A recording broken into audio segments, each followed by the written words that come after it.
హల్లెలూయా. ఆమేన్. ఇక్కడ కూర్చున్న వారు ఎవరైనా నా మాట వినేవారు మీరే కాకుండా నా మాట ఎవరైతే వాక్యం యూట్యూబ్ లో వింటున్నారో వారికి ఒకటే అడుగుతున్నా నేను, మీకు గుణవతి అయిన భార్య దొరికితే మీరు చాలా అదృష్టవంతులు.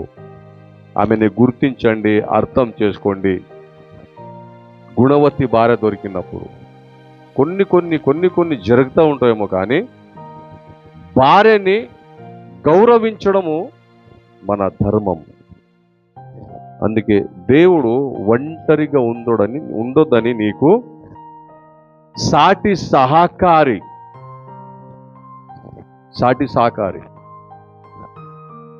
భర్తలు ఇలా టైప్ కూడా ఉన్నారు, భార్యలు ఈ టైప్, టూ టైప్స్ ఉన్నారు. భర్తని దేవుడిగా భావించే భార్య కూడా ఉంది. భర్త ఎంత చేసినా కూడా అసలు భర్తని గౌరవించలేని భార్య కూడా ఉంది. టూ టైప్స్ ఉన్నారు, లేదంటలే నేను. కానీ ఏదేమైనా స్త్రీ పాత్రము సంసార విషయానికి వస్తే స్త్రీ పాత్రము పెద్ద పాత్రమే.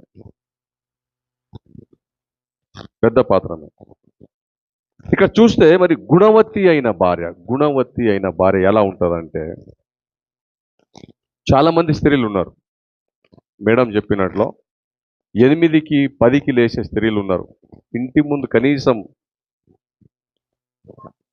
వాకిలు ఉడుచుకోలేని భార్య పరిస్థితి. ఒక్కొక్కరి ఇంటికి వెళ్తే అసలు లోపటి కూడా వెళ్ళొద్దు అనిపిస్తుంది. అలాంటి స్త్రీలు కూడా ఉన్నారు సమాజంలో. ఒక స్త్రీ 2 టైప్.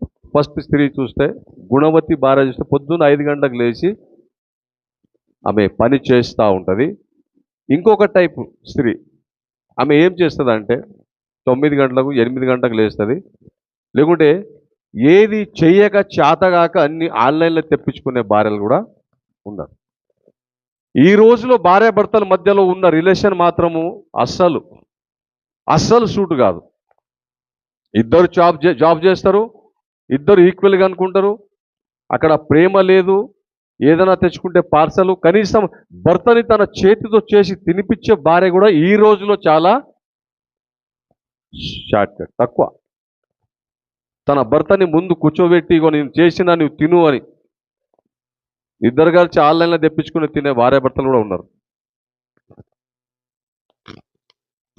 అలాంటి జనరేషన్లో మేమందరం ఉన్నాం. కానీ భార్యాభర్తల ఒక రిలేషన్ అనేది చాలా పవిత్రమైనది, చాలా ఇంపార్టెంట్.